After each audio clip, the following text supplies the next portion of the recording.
Shalom Bapak Ibu serta saudara yang terkasih, kembali kita bertemu dalam kelas sekolah minggu Pemuda Dewasa Gereja Baptis Indonesia Cimahi. Pada kesempatan ini, pada pelajaran ketiga triwulan ketiga tahun 2022 dengan judul Melayani dengan Kerendahan Hati.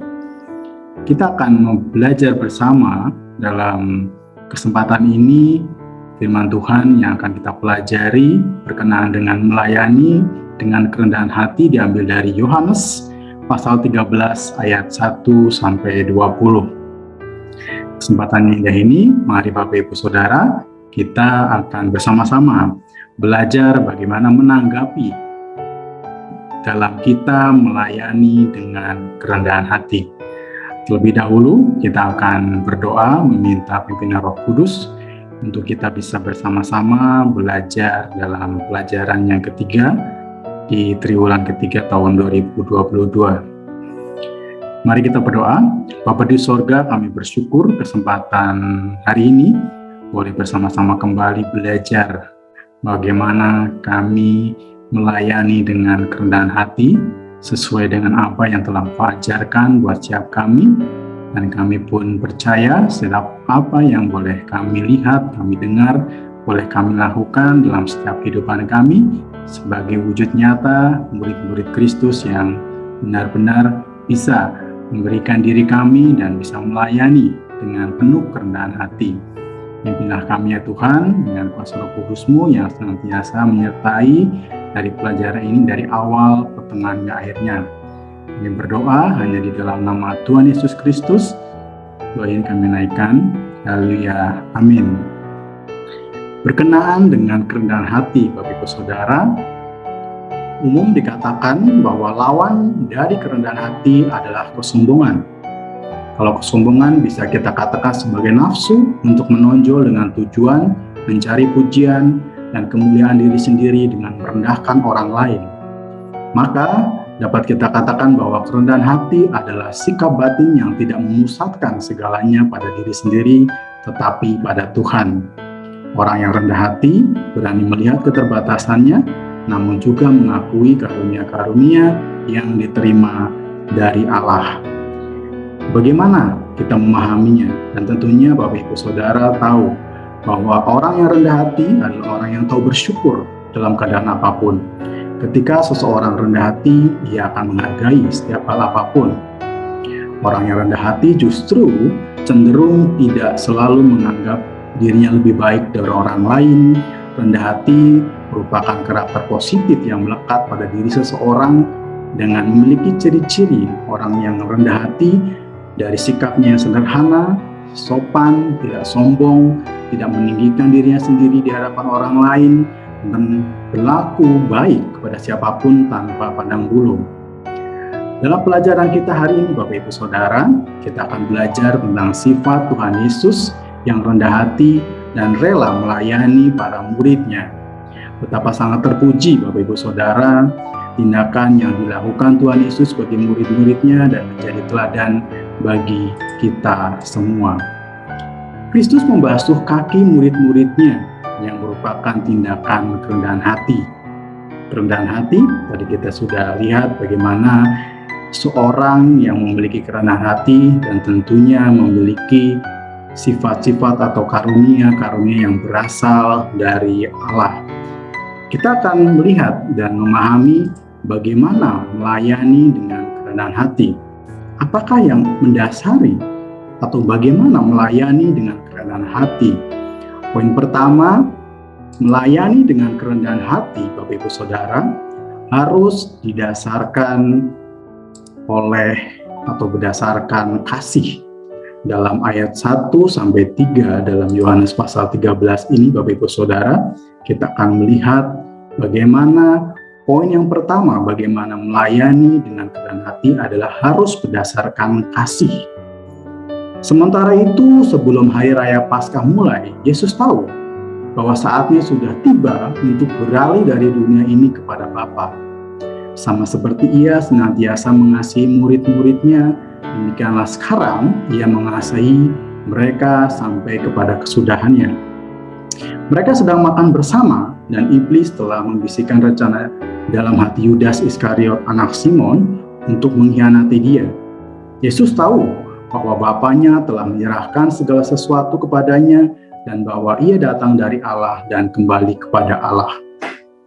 Suatu hal yang kita lihat, Bapak Ibu Saudara, suatu keadaan di mana sebelum hari raya Paskah mulai, Yesus sudah tahu, dan Tuhan Yesus memiliki kasih yang nampak, ya Bapak Ibu Saudara, pada saat ia membasuh kaki murid-muridnya yang akan melarikan diri, meninggalkannya, termasuk yang akan mengkhianatinya. Pada saat mereka sedang makan bersama, iblis telah membisikkan rencana dalam hati Yudas Iskariot anak Simon untuk mengkhianati dia. Bapak Ibu bisa lihat di ayat kedua. Kemudian Yesus mengetahui hal itu. Meski demikian, Yesus tidak mencegah hal itu terjadi karena ia memang harus mati dan kembali kepada Bapa, tempat ia berasal.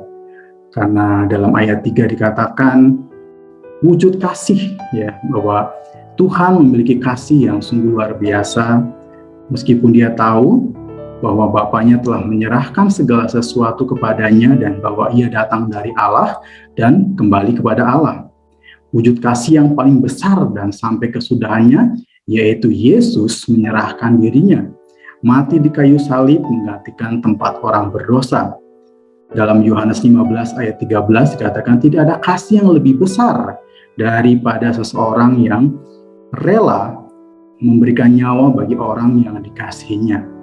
Kasih adalah merupakan dasar dari seseorang dapat melayani dengan kerendahan hati. Seseorang yang tidak melayani atau tidak memiliki kasih tentu tidak akan mau repot membasuh kaki orang lain. Kasih membuat orang rela mengambil posisi yang paling rendah, sekalipun agar dapat mengusahakan kebaikan bagi orang yang dikasihinya. Kita akan melihat, Bapak Ibu Saudara, praktek pembasuhan kaki ini pada masa itu merupakan suatu tindakan pembasuhan. Kalau kita melihat tradisi, tindakan penyambutan terhadap tamu yang akan datang pada saat itu. Ya, tuan rumah menyediakan air dan mempersilahkan tamu untuk membasuh sendiri kaki mereka. Sesekali kegiatan pembasuhan kaki para tamu itu dilakukan oleh para pelayan. Namun, keadaan ini tidak berlaku bagi Yesus. Artinya kenapa? Artinya Yesus adalah tamu. Dia juga berlaku sebagai pelayan dan sekaligus sebagai tuan rumah. Ia mengambil air dan membasuh, mengeringkan kaki murid-muridnya satu demi satu. Jadi semua murid-muridnya melakukan perlakuan yang sama yang dilakukan oleh Tuhan Yesus. Ya, kita lihat kasih Yesus nampak, ya. Kasih adalah dasar agar seseorang dapat melayani dengan kerendahan hati. Suatu pola dasar pelayanan Kristen yang Tuhan Yesus lakukan. Jadi dengan dasar ini, Bapak Ibu Saudara, mengapa Yesus mau membasuh atau harus membasuh kaki murid-muridnya itu? Bukankah itu melanggar aturan dan tradisi? Atau setidaknya Tuhan Yesus telah mempertontonkan suatu sikap yang seharusnya dilakukan oleh seorang hanya pelayan saja atau yang memiliki rumah itu. Tapi Yesus adalah seorang yang tamu. Dia juga memperlakukan dirinya sebagai seorang pelayan, sekaligus sebagai tuan rumah. Dia melakukan dengan penuh kerelaan, Bapak Ibu Saudara, tanpa membanding-bandingkan satu sama lain. Semua muridnya mendapatkan perlakuan yang sama. Melayani berarti bukan karena tuntutan jabatan, melayani bukan karena sebuah kewajiban yang harus dilakukan karena dia memiliki sebuah tanggung jawab yang harus dilakukan, melainkan karena kerelaan, mengutamakan orang lain, merendahkan diri sendiri dan membangun orang yang dilayani dalam kasih dan persekutuan, saling memulihkan. Dan itulah tujuan pelayanan kita sebagai murid-murid Kristus, dan tentunya dari kerendahan hati, pengosongan diri dan penghambaan diri itulah, Bapak Saudara, mengalir pemulihan, pemersatuan, dan pembangunan di dalam tubuh Kristus. Jadi Bapak Ibu Saudara, dasar yang pertama bagaimana kita melayani dengan kerendahan hati harus berdasarkan kasih. Jadi kasih ini merupakan fondasi yang utama yang harus kita miliki, sehingga kita sebagai orang-orang yang mengaku percaya sebagai murid-murid Kristus yang terus diperlengkapi, dan tentunya kasih ini tidak boleh lepas dan harus kita pegang teguh, karena dengan keteladanan Kristus yang memberikan dirinya mati di kayu salib, dan tentunya kita memiliki dasar yang sungguh luar biasa. Kemudian poin yang kedua, melayani dengan kerendahan hati harus ada tindakan nyata. Ya, dalam ayat 4-11, setelah selesai makan, Yesus mengambil sehelai kain lenan dan mengikatkannya pada pinggangnya. Apakah yang kemudian Yesus lakukan? Tanpa kita sadari, sungguh hal yang sungguh kita merasa terhormati. Ya, bagaimana Tuhan Yesus melakukan suatu tindakan yang nyata, yang melakukannya sendiri, menuangkan air ke dalam sebuah basi dan mulai membasuh kaki murid-muridnya, lalu menyekanya dengan kain yang terikat pada pinggangnya itu. Tapi ada salah satu muridnya yang memberikan sebuah reaksi yang berbeda dibandingkan dengan murid-murid yang lain, yaitu Petrus. Petrus menolak, tetapi Yesus memberikan penjelasan, "Jikalau aku tidak membasuh engkau tidak mendapat bagian dalam aku." Pembasuhan kaki bukan merupakan suatu syarat keselamatan, tetapi jika Petrus tidak dapat menerima bahwa Mesias merendahkan dirinya dan membasuh kaki, dia juga tidak dapat menerima bahwa Mesias mati sebagai pengganti dirinya. Seandainya demikian, Petrus tidak mendapat bagian dalam Tuhan Yesus Kristus. Ya, jadi boleh kita melihat suatu tindakan membersihkan diri. Ya, kalau dalam ayat 10, kata bersih itu mengandung dua arti dari budaya dan teologi. Secara budaya, orang yang mau pergi ke perjamuan memang sudah harus mandi dahulu di rumah masing-masing. Tuan rumah yang mengadakan perjamuan hanya menyediakan budak-budak untuk membasuh kaki para tamu. Jadi, siapa yang sudah mandi, ia tidak perlu dibersihkan seluruhnya. Kemudian secara teologis, arti dari mandi dan dibasuh kaki berkenaan dengan penebusan Kristus di kayu salib, supaya mereka selamat dari ayat 8 dan ayat 10. Dan pembersihan melalui firman yang diambil dan kita lihat dalam Yohanes 15 ayat 1-5. Penebusan Kristus di kayu salib hanya dilakukan sekali untuk selamanya. Dalam 1 Petrus 3 ayat 18 dikatakan, sedangkan pembersihan melalui firman harus terus-menerus dilakukan setiap hari agar hidup kita berpadanan dengan Kristus. Jadi tindakan membasuh kaki adalah tugas budak yang sebenarnya. Nampaknya tidak ada budak yang membasuh kaki mereka, sehingga Yesus mengambil inisiatif untuk melayani para murid. Melayani dengan kerendahan hati itu bukan hanya untuk didiskusikan atau hanya teori saja, tetapi harus ada tindakan nyata. Yesus telah melakukannya semuanya itu. Ya, jadi keteladanan Kristus telah memberikan pengajaran yang memiliki kekuatan atau pengaruh untuk mengubah hidup orang lain. Kristus memberikan keteladanan nyata. Pengajaran itu mendorong, menuntut, dan merombak pola pelayanan kita saat ini yang mungkin hanya sekedar bisa memberikan sebuah hal-hal yang bersifat teori, tapi kita belum pernah melakukannya. Ya, jadi kita lihat dalam pelayanan kita saat ini, pengajaran-pengajaran yang kita lakukan, dan tentunya dasar dari pelayanan kita tadi adalah kasih, dan tentunya dengan tindakan nyata, ya, dengan panggilan yang kita dapatkan, dan tentunya semuanya itu boleh kita wujud nyatakan di dalam pelayanan kita, sehingga dalam kehidupan kita sebagai orang percaya, melayani, memberikan keteladanan, dan tentunya sebuah tindakan nyata seperti hal yang Tuhan Yesus lakukan dan wujudkan kepada murid-muridnya.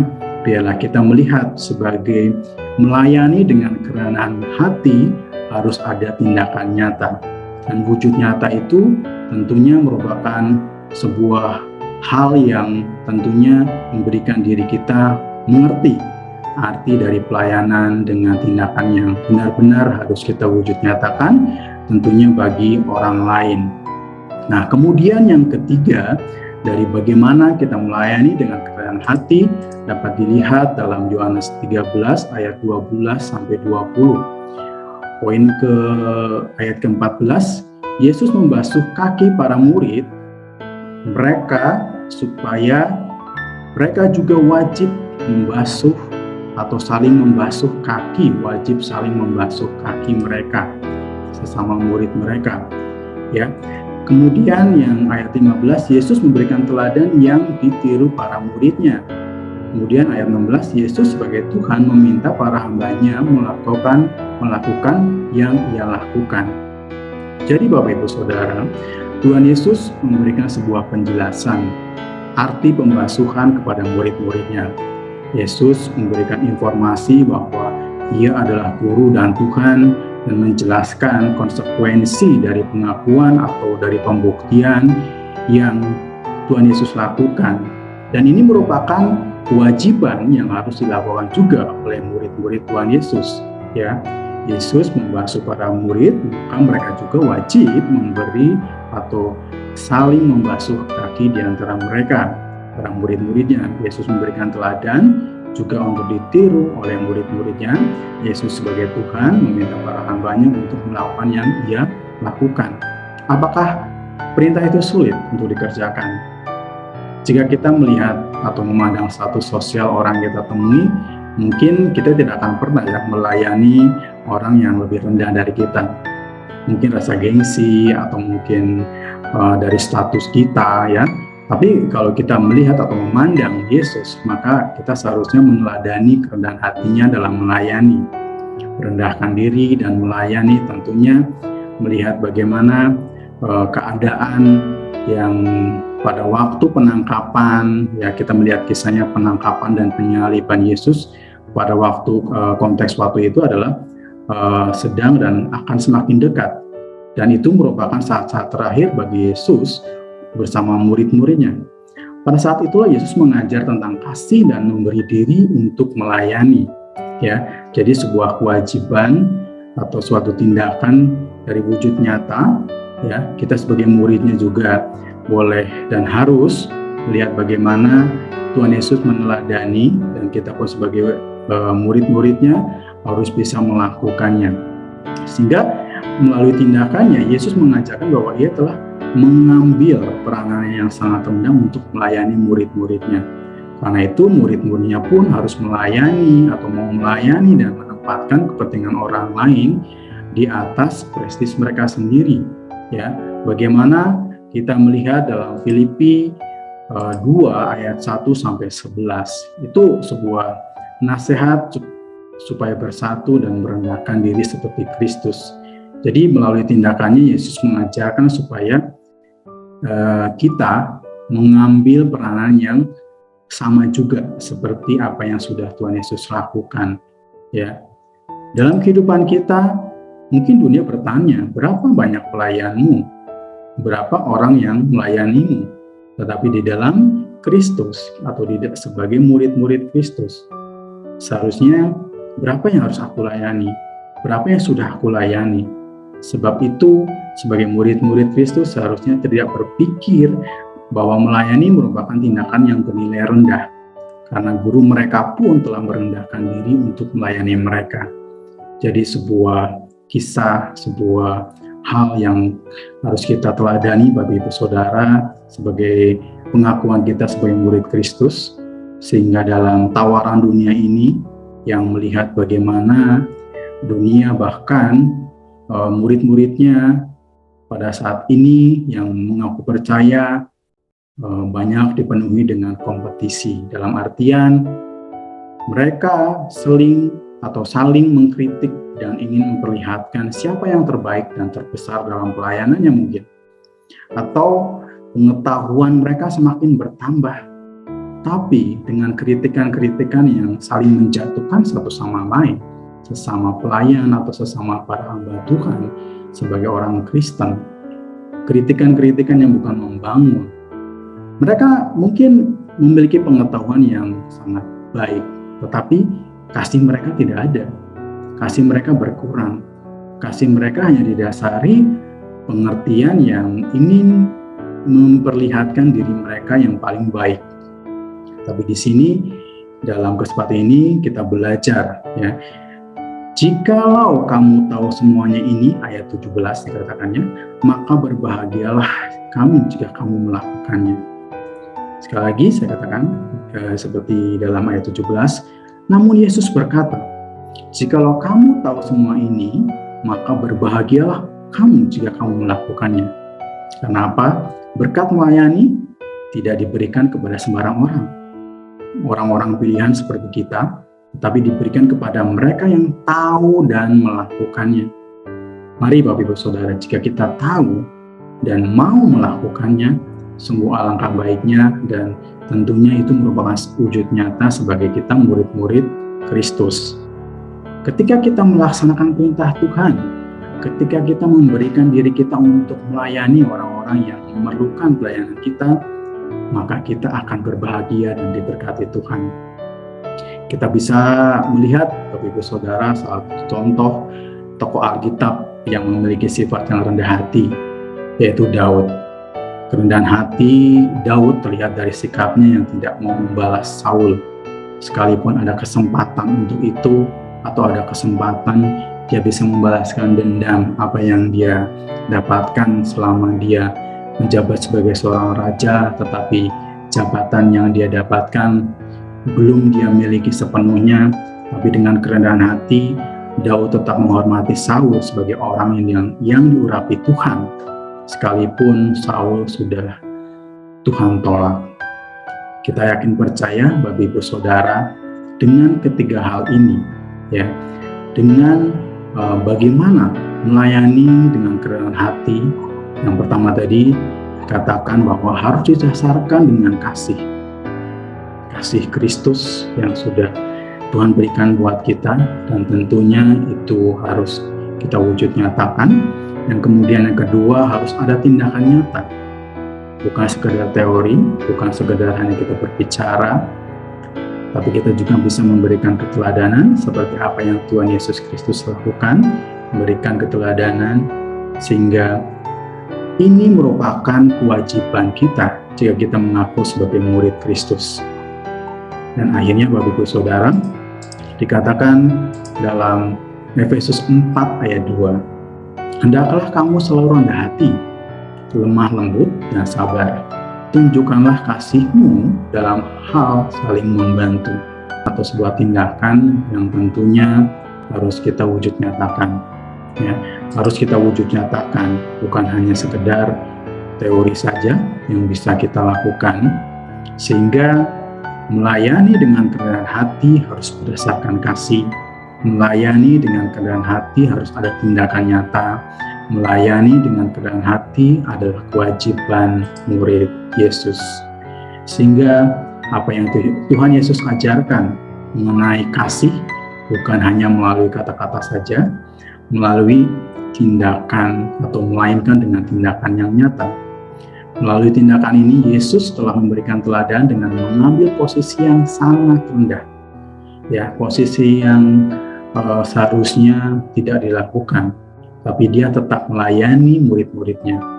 Semua murid-muridnya dilayani, dan tentunya dengan pengetahuan yang dia miliki, dia tetap merendahkan diri sebagai Tuhan Allah yang tentunya memiliki kuasa lebih besar. Yesus mengajarkan bahwa melayani bukanlah suatu tindakan yang rendah, karena guru dan Tuhan, mereka pun telah melayani mereka. Tindakan Yesus telah membasuh kaki murid-muridnya, memberi kesan yang mendalam bagi setiap pengikutnya sepanjang masa.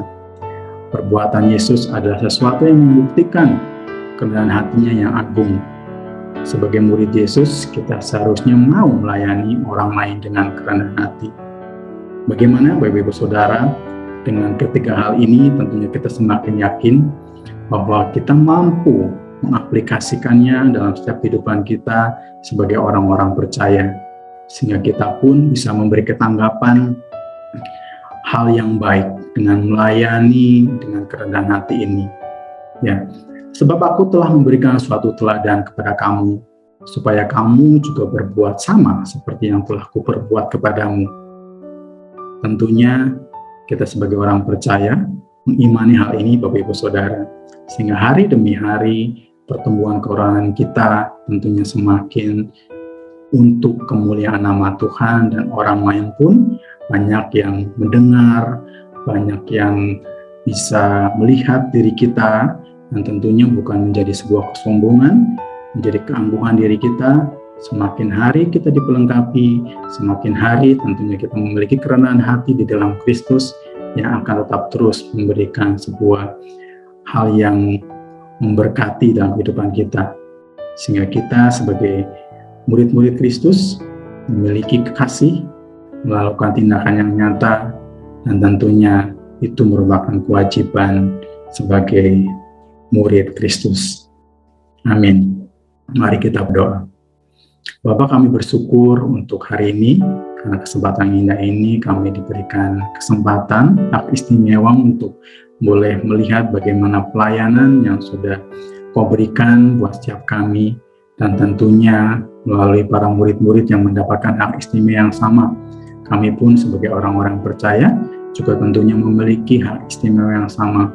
Kami boleh tetap terus diberikan sebuah kesempatan untuk melayani satu sama lain, dan tentunya didasari dengan kasih dan tindakan yang nyata, dan kami pun boleh melihat bahwa itu merupakan kewajiban kami. Dan tentunya kami serahkan seluruh kehidupan kami, seluruh segala kegiatan kami, dan kami percaya melalui hal ini kami senantiasa terus dipelengkapi. Di dalam nama Tuhan Yesus Kristus, kami mengucap syukur dan terima kasih. Haleluya. Amin.